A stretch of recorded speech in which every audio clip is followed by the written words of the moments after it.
Welcome to the GAB Talks by the Independent Press Award.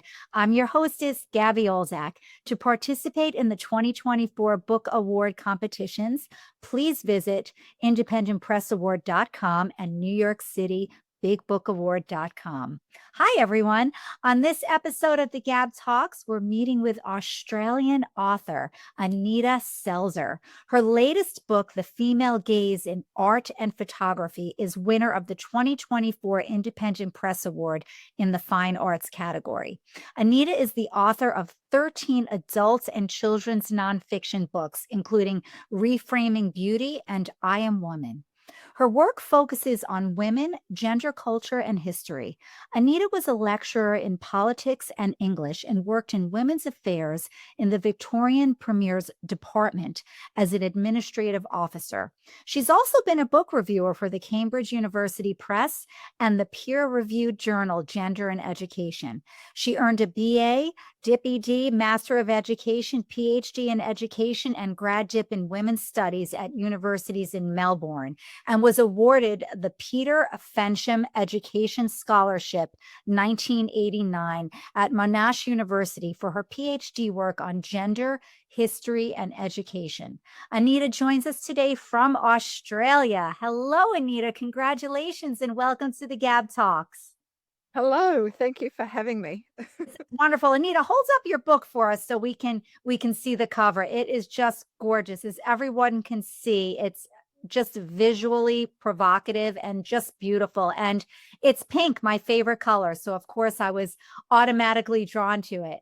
So Anita, let's start by defining what the female gaze means in the context of art and photography. And I'm ashamed to admit, I'm sure I have many viewers and listeners that can join me, that I'm not familiar with the term female gaze, but I found it really intriguing, interesting, and something that I'm very happy to learn so much more about. So tell us about that in the context of art and photography. Well, the female gaze is really about a female way of looking and seeing. So the artists and photographers in this book have brought their way of seeing to creating the works that they're creating.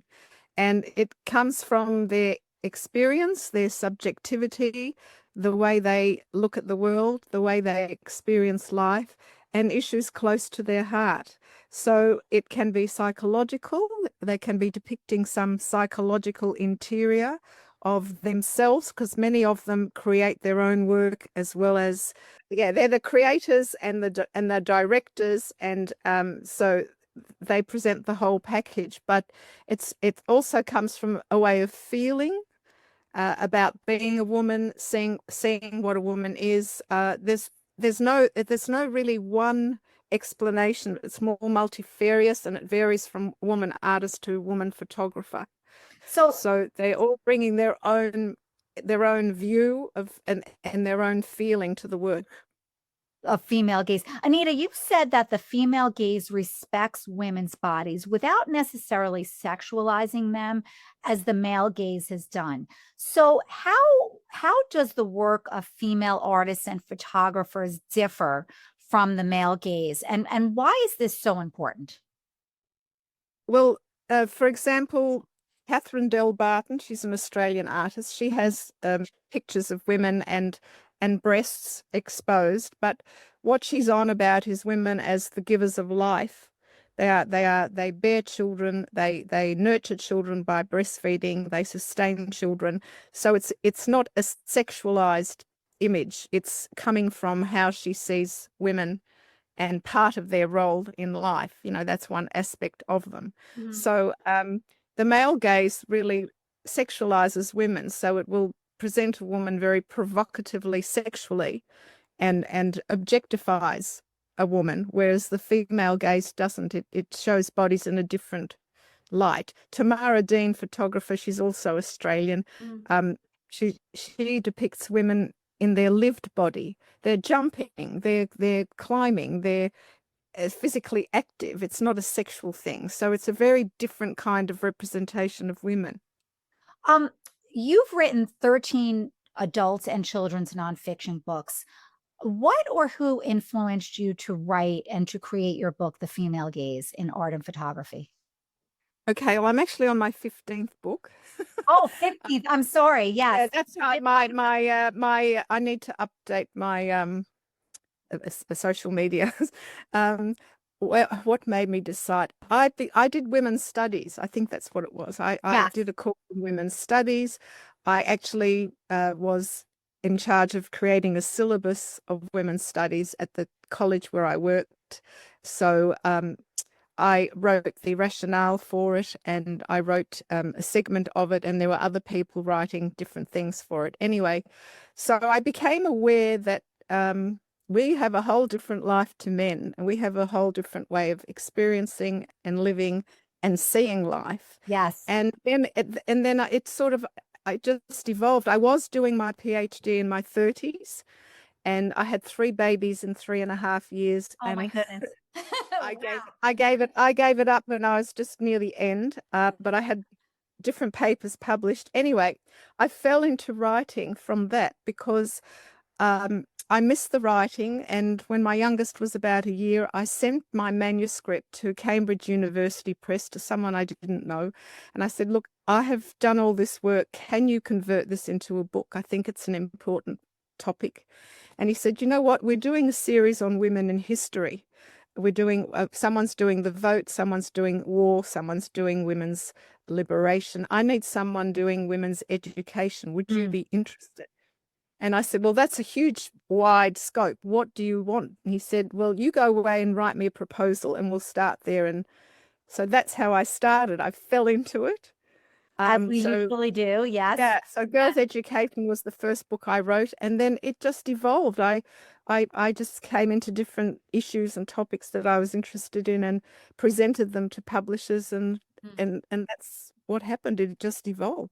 Well, we're grateful. So you showcase the art and photography of 20 female artists and photographers from around the world, Africa, Asia, Australia, of course, Europe, the Middle East, and the US, many of whom are unknown artists and photographers.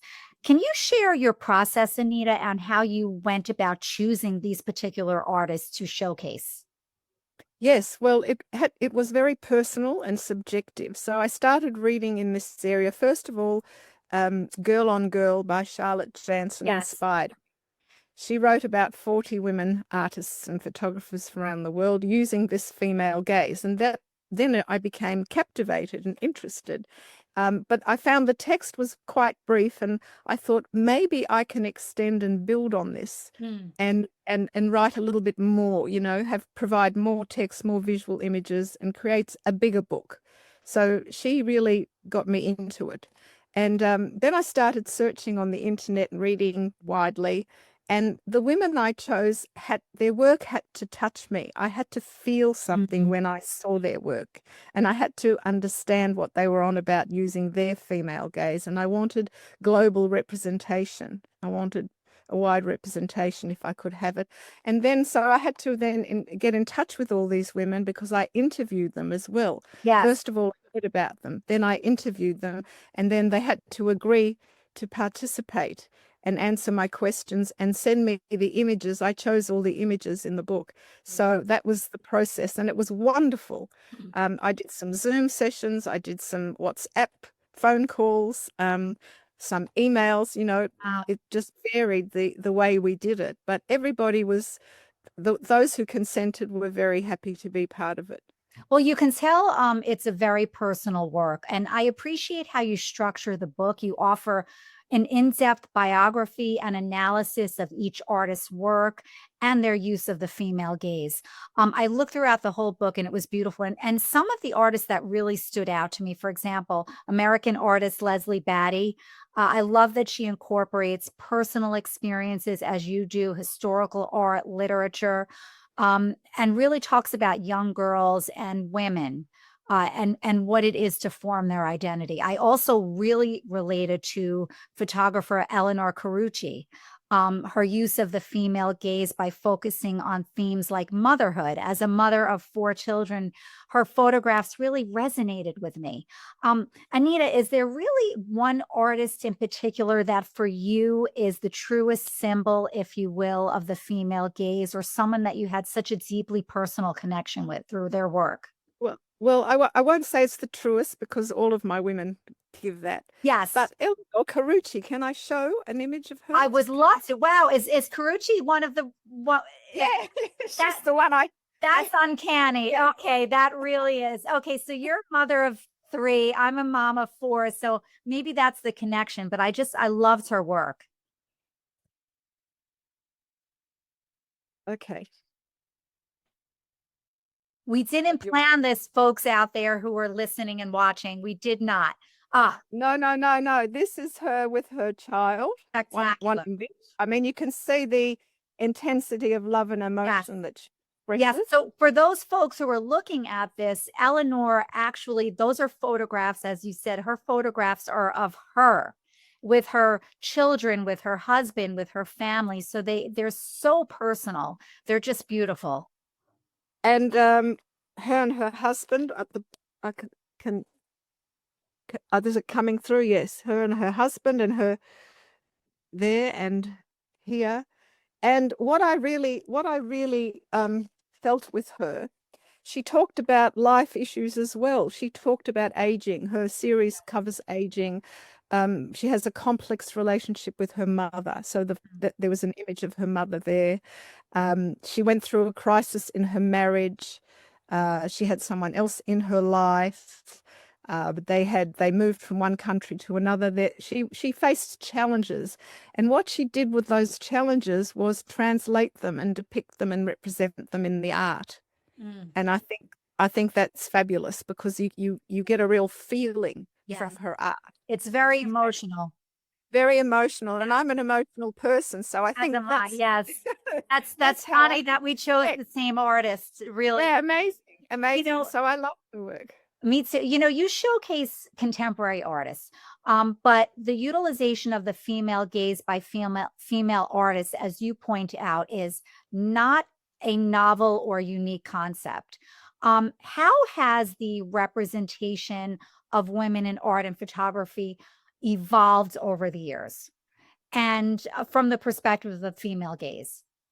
Well, I think in the last 5, 10 years, you're getting a lot more women's exhibitions Yeah. because men have been the dominant. They've been the artists, they've been the collectors, they've been the selectors of art.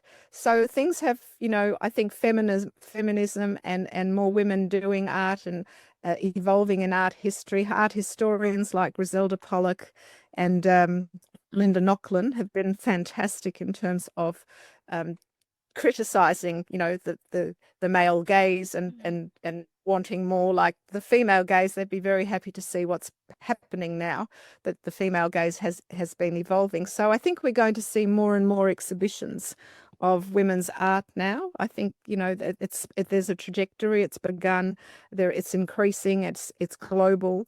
And I think that's really positive because it's a whole different way of seeing and creating. And um, Amanda Charchian in this book, she collaborated with her um, subjects. She was a photographer. She's a photographer, Mhm. and she enabled them to bring a lot of themselves into the work. So it's also about the process between artist and or photographer and their subject.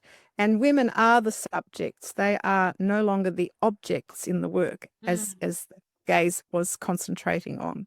I think those are two key notions, subject versus object, and I think that that's simplistically the difference between the female gaze and the male gaze.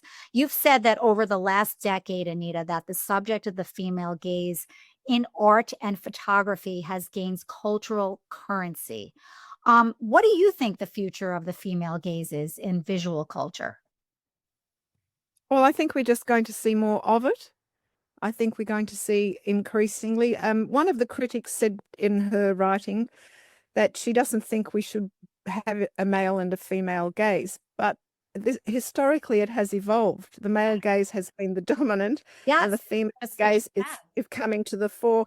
And I disagree with that because I think all of this is part of our art history, Mhm. and we need to document it and follow it, and so that we have a record of it because Yes, it is part of art history. Not to discuss it is like trying to erase it, and right. I don't No agree. cancel culturing here. Where No, I don't want to agree. talk about it, about the Yes, evolution. Can you yes. speak about how creating art through a female lens is really an act of power and how it can be empowering for both the artist and the subject? Because you did talk about the subjects being part of the process. Um, well, they have visibility, they have prominence, they have agency.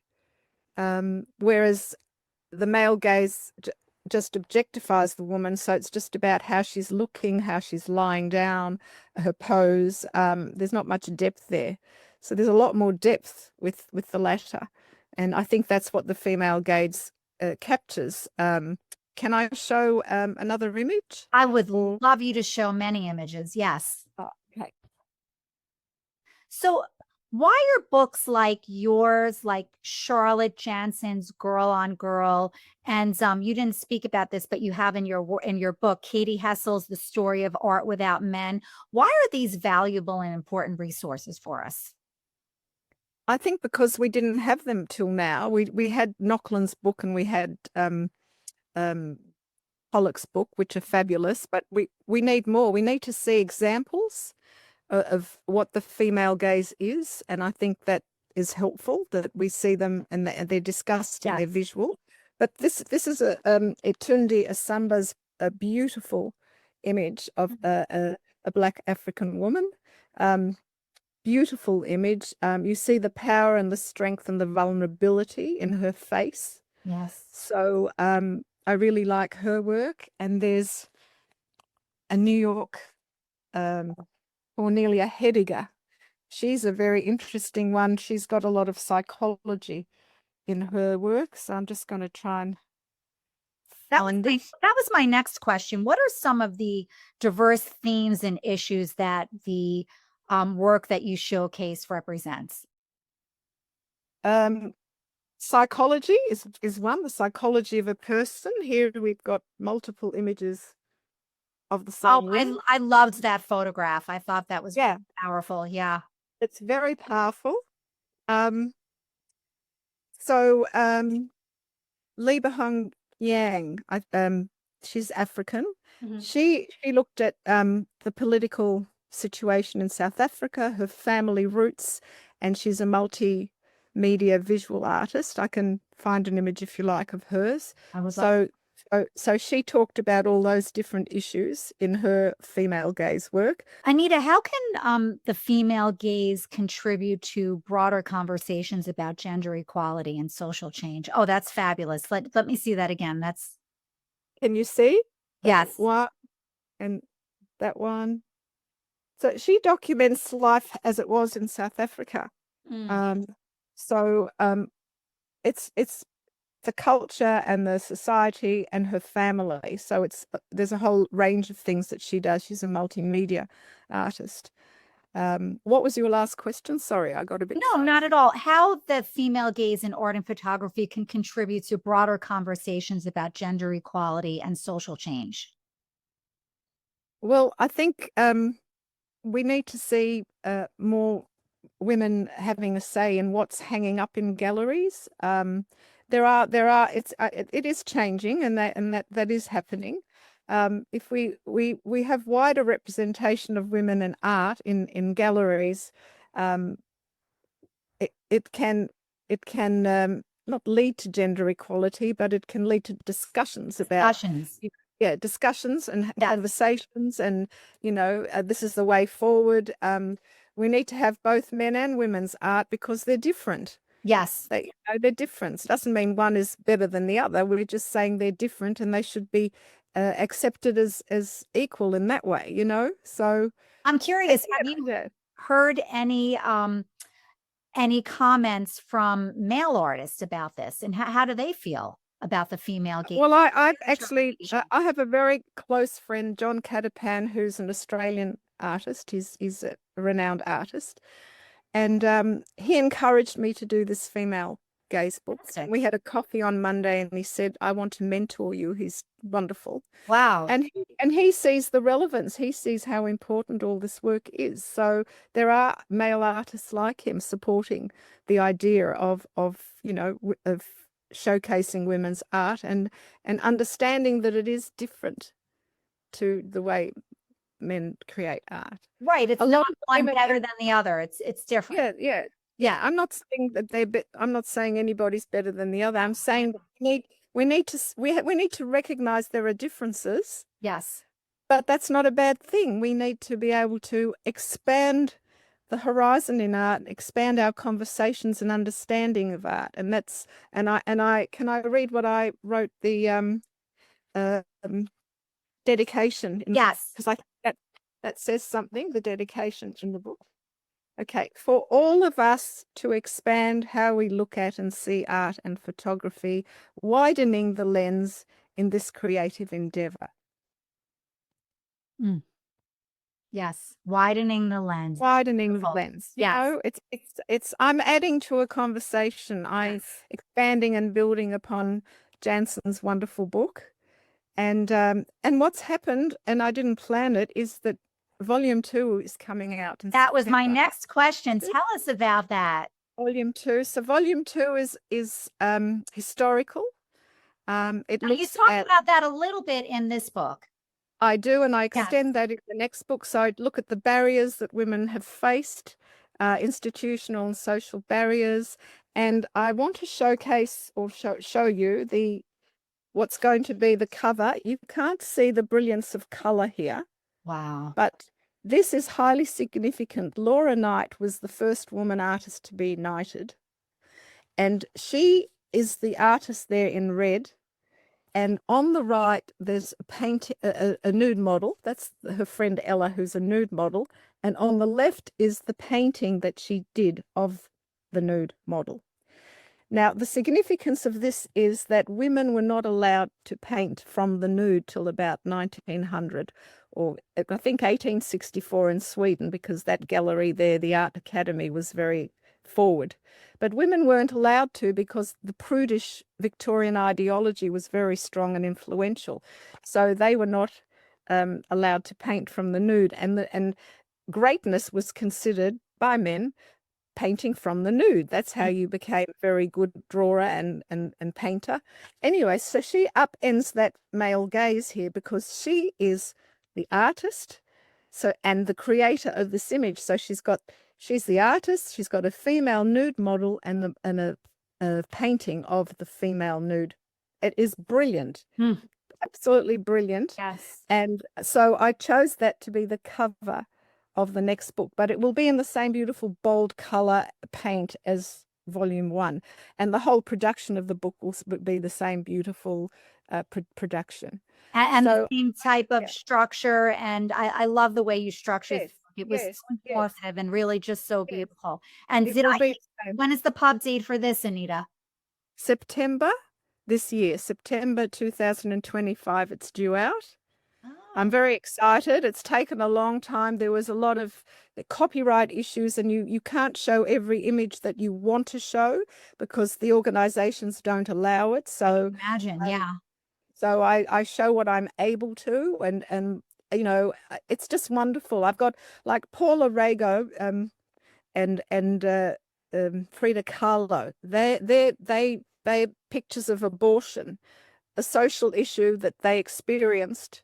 That touched them. They visually represented in their art. That's an aspect of their female gaze. Frida Kahlo's paintings, she wears her heart on her sleeve, as you would know. Like, she's very well known, Frida Kahlo. But I've got lesser known women also in the book. It's very global. It's even wider globally than the first one.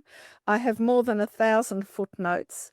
It's very widely researched, a lot of reading, a lot of thinking, a lot of analysis of different paintings.